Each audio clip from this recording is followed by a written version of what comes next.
Togo, violence sexuelle en milieu scolaire. Le nouveau texte qui change tout, mauvaise nouvelle pour les prédateurs sexuels publié le 23 septembre 2022 par Miadjo. La reprise des classes au registre de l'année scolaire 2022-2023, c'est le 26 septembre prochain. Une année qui devrait sans doute composer avec les problématiques habituelles et diverses dont celle des violences sexuelles. Sur le sujet, des actions sont envisagées pour la prévention et la répression de ce fléau. Un avant-projet de loi portant protection des apprenants contre les violences à caractère sexuel dans les écoles et centres d'apprentissage au Togo a été avalisé en Conseil des ministres et n'attend que d'être adopté par l'Assemblée nationale. Le texte renforçant la répression et comportant beaucoup de nouveautés est une mauvaise nouvelle en perspective pour les prédateurs sexuels dans les écoles. Cadre juridique caduc et inefficace, tout comme la prostitution au sein de la société. Le harcèlement sexuel des enseignants sur les apprenants aux moyens divers est un fléau de vieille date dans le monde scolaire au Togo.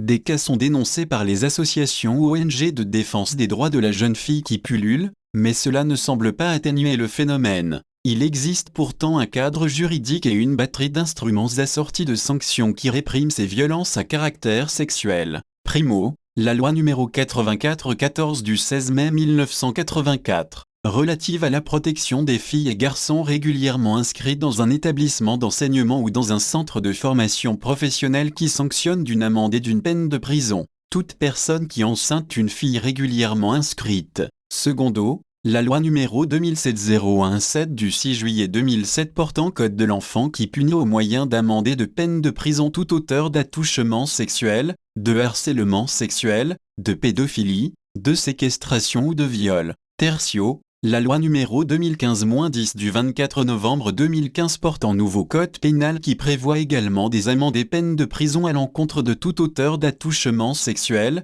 de harcèlement sexuel, de pédophilie, de séquestration ou de viol. Mais toutes ces dispositions juridiques se révèlent inefficaces. Elles ne sont en tout cas pas parvenues à réduire le fléau. La manifestation palpable, c'est la récurrence des grossesses du fait généralement des enseignants. Grossesse en cascade, les chiffres sont de plus en plus croissants et font froid dans le dos. Sur la période 2018-2021, selon les statistiques officielles, le nombre de grossesses recensées en milieu scolaire sur l'ensemble du territoire national était de 4841. 4841, dont 1490, 1499, pour l'année scolaire 2018-2019, 1595, 1595, pour 2019-2020 et 1747, 1747, pour 2020-2021. L'effet induit de ces grossesses, c'est évidemment l'abandon des études par les jeunes élèves,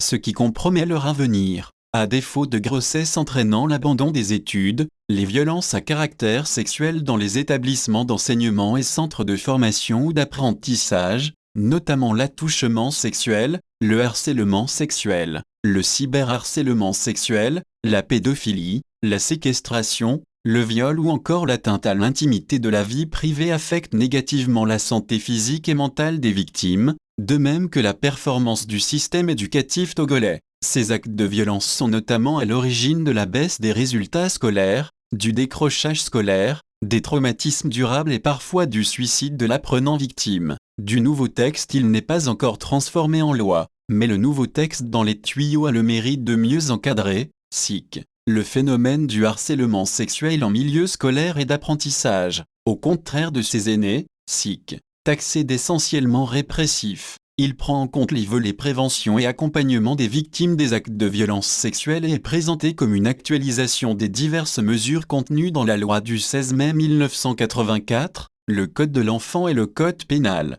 L'avant-projet de loi a un champ d'application plus large que la loi du 16 mai 1984 et contient évidemment des innovations. Il prévoit des mesures préventives et dissuasives jugées indispensables à la lutte contre les violences à caractère sexuel, au-delà de la répression qui est davantage affirmée et constitue une sorte d'avertissement ou une épée de Damoclès sur la tête des prédateurs sexuels en milieu scolaire. Le projet de loi crée de nouvelles infractions en appréhendant de manière plus précise le cyberharcèlement ou l'attouchement sexuel. Il oblige l'État et les établissements d'enseignement et centres de formation à prendre des mesures spécifiques pour prévenir les actes de violence à caractère sexuel, permet aux victimes et toute autre personne de dénoncer ces actes.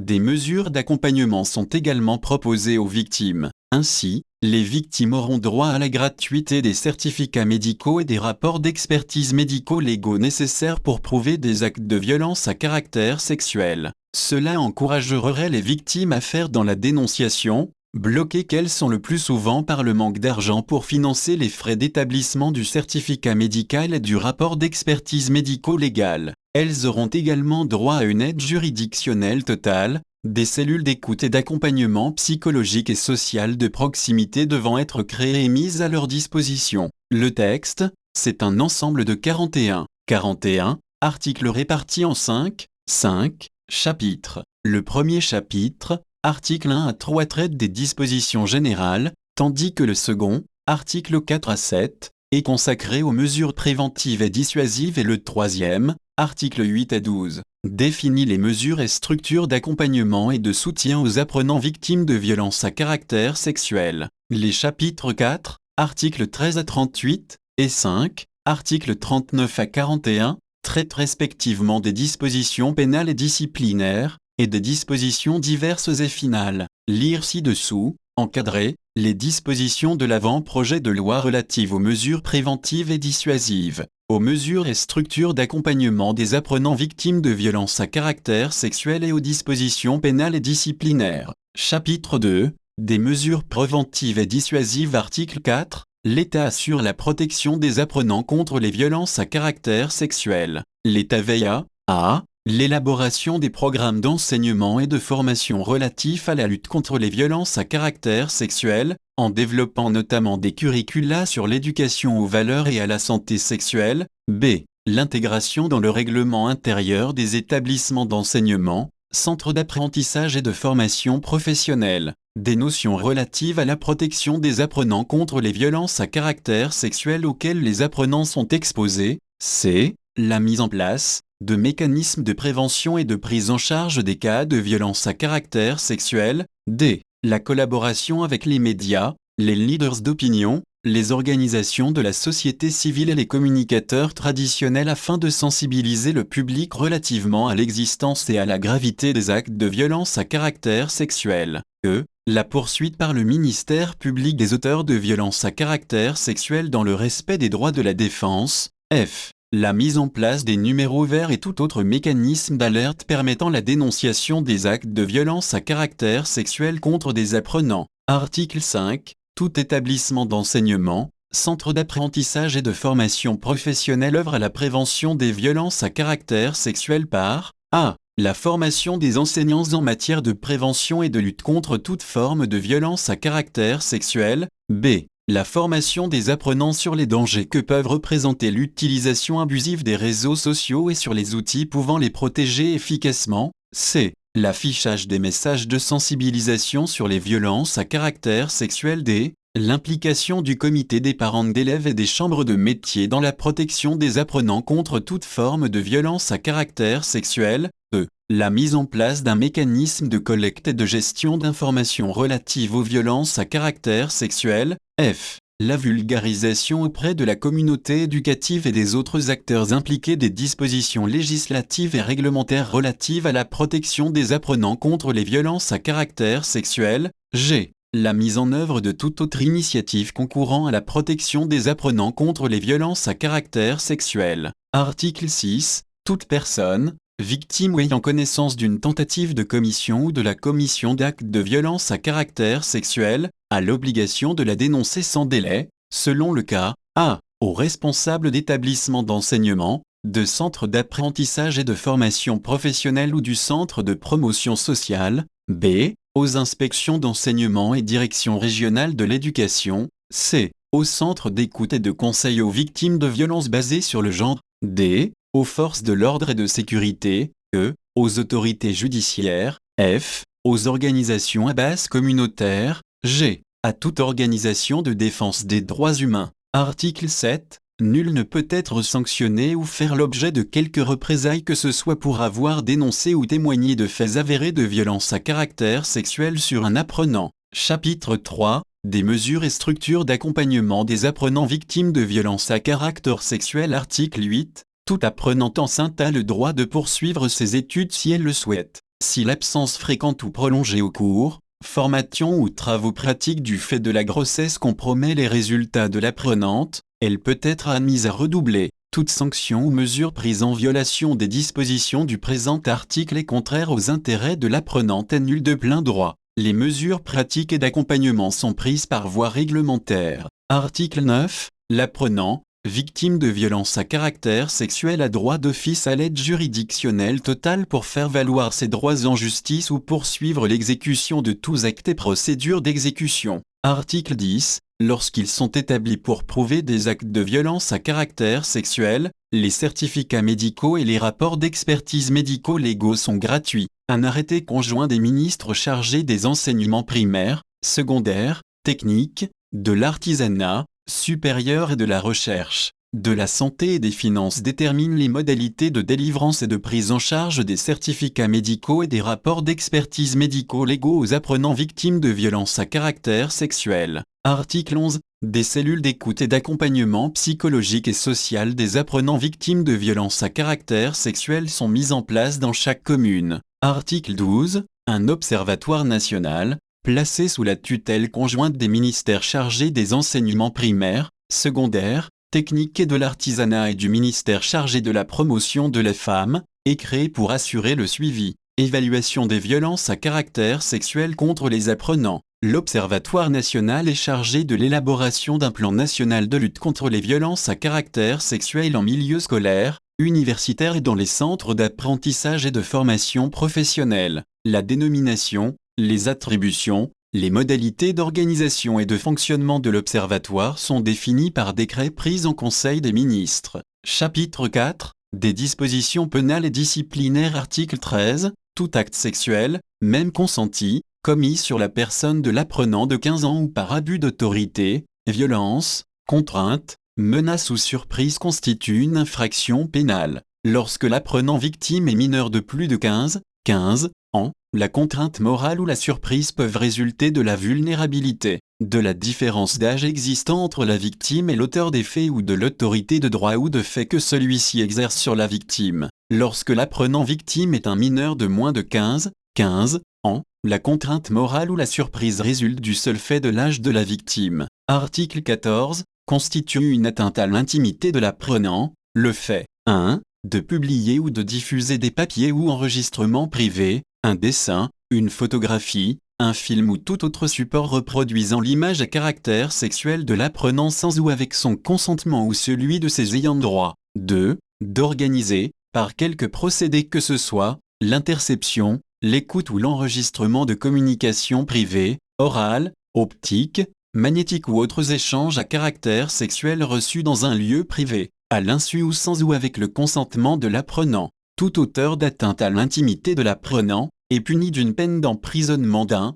an à 3 ans et d'une amende de 2 millions à 10 millions de francs CFA ou de l'une de ces deux peines. Si l'auteur de la violation a agi par détournement ou abus des pouvoirs attachés à ses fonctions, il est puni d'une peine d'emprisonnement de 3 à 5 ans et d'une amende de 5 millions à 20 millions de francs CFA ou de l'une de ces deux peines. Article 15. Constitue un harcèlement sexuel, le fait pour une personne dit user, de manière répétée, d'ordre, de menace, de contrainte, de parole, de geste, d'écrit ou de tout autre moyen dans le but d'obtenir de l'apprenant contre son gré, des faveurs de nature sexuelle à son profit ou au profit d'une tierce personne. Est assimilé au harcèlement sexuel, le fait, même non répété, dit user de toute forme de pression grave dans le but réel ou apparent d'obtenir une faveur de nature sexuelle, que celle-ci soit recherchée au profit de l'auteur des faits ou au profit d'un tiers. Article 16.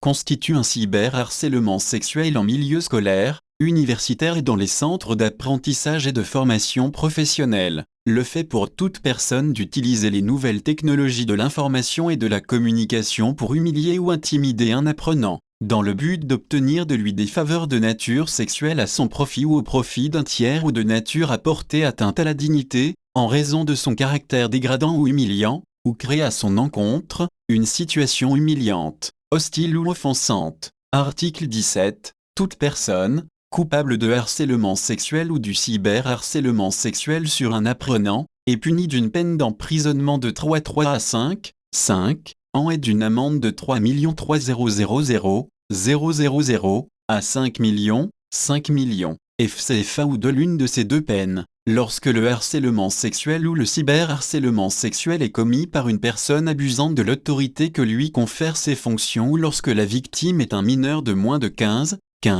ans, l'auteur est puni d'une peine d'emprisonnement de 6 à 10 ans et d'une amende de 6 millions à 10 millions de francs FCFA. Article 18. Constitue un attouchement sexuel sur un apprenant, le fait d'imposer à l'apprenant, par violence, contrainte, menace ou surprise une proximité sensuelle ou tactile de nature sexuelle. Toute personne, coupable d'attouchement sexuel sur un apprenant, est punie d'une peine d'emprisonnement de 3 à 5 ans et d'une amende de 3 300 000 à 5 millions FCFA. Lorsque l'attouchement sexuel est commis par une personne abusant de l'autorité que lui confèrent ses fonctions, l'auteur est puni d'une peine de 6 à 10 ans d'emprisonnement et d'une amende de 6 millions à 10 millions de francs FCFA. Article 19.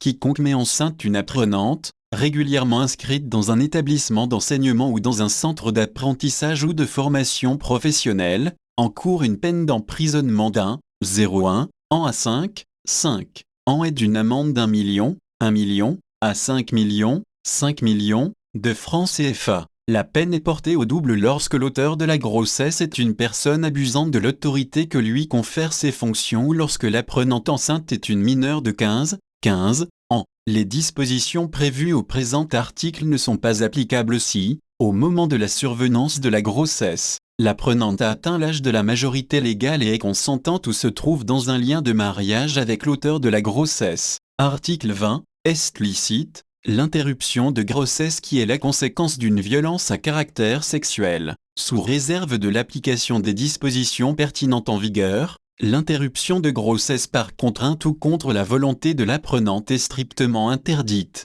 Article 21. Tout auteur, co-auteur ou complice d'une interruption volontaire de grossesse interdite, quel que soit le mode utilisé, sur une apprenante, est puni d'une peine d'emprisonnement d'1 an à 3 ans et d'une amende d'1 million à 3 300 000 de francs CFA ou de l'une de ces deux peines. En cas d'invalidité grave et permanente de la victime, les sanctions prévues à l'alinéa précédent peuvent être portées au double. Article 22. Est puni des mêmes peines que celles prévues par l'article précédent. Quiconque vend, met en vente ou fait vendre, distribue ou fait distribuer, de quelque manière que ce soit, des remèdes, substances, instruments ou objets quelconques ayant servi à l'interruption volontaire de grossesse, sachant qu'ils étaient destinés à commettre une interruption volontaire de grossesse, alors même que cette interruption volontaire de grossesse n'a été ni réalisée, ni tentée, et alors même que ces remèdes,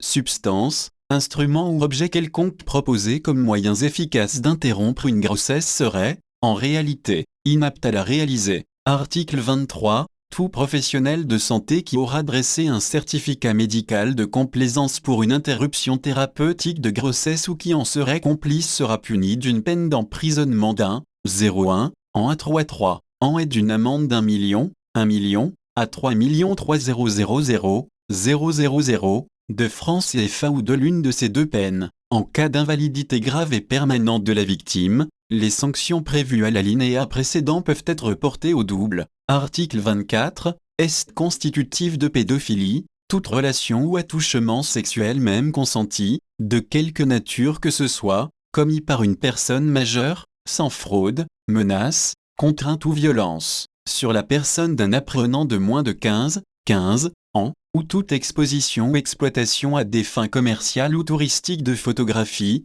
d'images et de sons obtenus par un procédé technique quelconque, de films ou dessins à caractère pornographique mettant en scène un ou plusieurs apprenants âgés de moins de 15 ans. Tout acte de pédophilie commis sur un apprenant est puni d'une peine de 10 à 20 ans de réclusion criminelle et d'une amende de 25 millions à 50 millions de francs CFA. Article 25. Est constitutif de viol, le fait d'imposer par fraude, menace, contrainte ou violence des relations ou pénétration sexuelle à un apprenant. Toute personne, auteur de viol est punie d'une peine de réclusion criminelle de 5 à 10 ans et d'une amende de 5 millions à 10 millions de francs CFA. Les peines prévues à l'alinéa précédent sont portées de 10 à 25 ans de réclusion criminelle et une amende de 10 millions à 20 millions de francs CFA lorsque a. Les relations sexuelles ont été imposées par plusieurs auteurs à un même apprenant victime. B. Le viol a occasionné une grossesse ou une invalidité grave et permanente de l'apprenant. C. Le viol est commis par une personne agissant en état d'ivresse manifeste ou sous l'emprise manifeste de produits stupéfiants. D. Le viol est commis par une personne ayant autorité sur l'apprenant victime, lorsque la victime est un apprenant particulièrement vulnérable, en raison notamment de sa minorité, son âge avancé, un état de grossesse, une maladie, une infirmité ou une déficience physique ou psychique. L'auteur du viol est puni d'une peine de 25 à 30 ans de réclusion criminelle. Article 26. Constitue une séquestration, le fait de se saisir d'un apprenant, de l'empêcher de continuer sa route, de le priver de la faculté d'aller et de venir à son gré en l'enfermant dans un lieu quelconque, qu'il soit public ou privé dans le but d'obtenir ou de tenter d'obtenir de lui des faveurs sexuelles. Tout auteur de séquestration d'un apprenant avec l'intention d'en obtenir des faveurs sexuelles est puni d'une peine de 20 à 30 ans de réclusion criminelle et d'une amende de 5 millions à 20 millions de francs CFA. Est puni des mêmes peines, tout auteur de séquestration de l'apprenant en vue de lui imposer le mariage ou une union sans son consentement. Article 27. Le fait pour quiconque ayant eu connaissance des violences à caractère sexuel, alors qu'elle peut en limiter les effets, de s'abstenir de prévenir les personnes visées à l'article 6 de la présente loi est puni d'une peine d'emprisonnement d'un 0,1 à 3 ans, et d'une amende d'1 million, 000 à 5 millions de francs CFA ou de l'une de ces deux peines, sauf lorsque la loi en dispose autrement, sont exceptées des dispositions du présent article les personnes dépositaires d'informations à caractère secret, soit par état ou par profession, soit en raison d'une mission ou d'une fonction temporaire. Article 28. La dénonciation calomnieuse est le fait de porter des accusations mensongères contre une personne déterminée auprès des inspections d'enseignement, des responsables d'établissements d'enseignement, de centres d'apprentissage, de formation professionnelle ou de centres de promotion sociale, des forces de l'ordre et de sécurité, des autorités judiciaires, des organisations de défense des droits humains ou de toute autre autorité ayant le pouvoir d'y donner suite. Article 29. Toute personne auteure d'une dénonciation calomnieuse est punie de la peine applicable à l'infraction imputée au prévenu ou à l'accusé que le faux témoignage vise à faire condamner faussement et d'une amende de 5 millions à 20 millions de francs CFA ou de l'une de ces deux peines, si l'auteur, l'instigateur, le commanditaire ou le complice de la dénonciation calomnieuse a agi par détournement ou abus des pouvoirs attachés à ses fonctions, il sera puni d'une peine d'emprisonnement d'un 0,1 an à 5 ans et d'une amende de 25 millions à 50 millions de francs CFA ou de l'une de ces deux peines. Article 30. Les sanctions prévues au présent chapitre sont portées au double A. Lorsqu'il est établi un lien entre la violence à caractère sexuel et l'invalidité de la victime. B.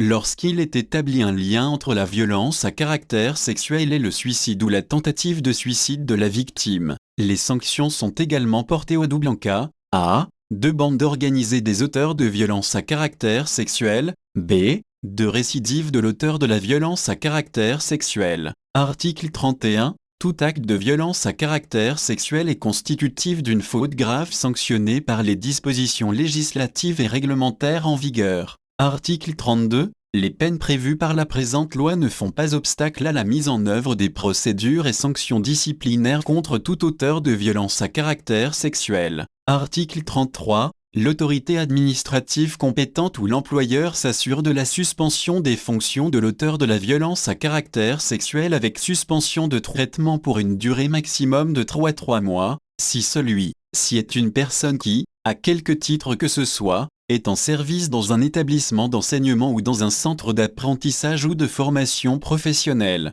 Le motif du licenciement consécutif à la violence à caractère sexuel est porté sur l'attestation de travail de l'auteur. Article 34. Si l'auteur de la violence à caractère sexuel est un apprenant, il est exclu de l'établissement d'enseignement ou du centre d'apprentissage ou de formation professionnelle, et le motif de l'exclusion fait l'objet de mention à son dossier. Article 35. Les sanctions prévues au présent chapitre peuvent être prononcées lorsque les violences à caractère sexuel continuent alors que l'auteur ou la victime n'est plus régulièrement inscrit au sein de l'établissement d'enseignement ou le centre d'apprentissage ou de formation professionnelle. Le juge peut également prononcer un stage de sensibilisation aux risques liés aux violences à caractère sexuel. Article 36. La juridiction saisie peut prononcer des peines complémentaires telles que a. Des mesures d'éloignement, notamment une interdiction de s'approcher de la victime ou d'un établissement accueillant certaines personnes. B. Une interdiction d'exercer un métier ou une fonction. C. Une obligation à des soins médicaux et paramédicaux. D. Une publication de la condamnation. E. Une confiscation et une saisie des objets, notamment les enregistrements sonores ou audiovisuels en vue de leur destruction. F. La fermeture temporaire ou définitive de l'établissement d'enseignement et du centre de formation professionnelle. Article 37. La tentative d'acte de violence à caractère sexuel à l'égard d'un apprenant, prévue par la présente loi, est punissable comme l'infraction consommée dès lors qu'elle aura été manifestée par un commencement d'exécution, si elle n'a été suspendue ou n'a manqué son effet que par des circonstances indépendantes de la volonté de son auteur. Article 38. Les co-auteurs ou complices d'actes de violence à caractère sexuel à l'égard d'un apprenant, prévus par la présente loi, sont punis des mêmes peines et des mêmes mesures de sûreté que l'auteur principal de ces infractions. Source. L'alternative.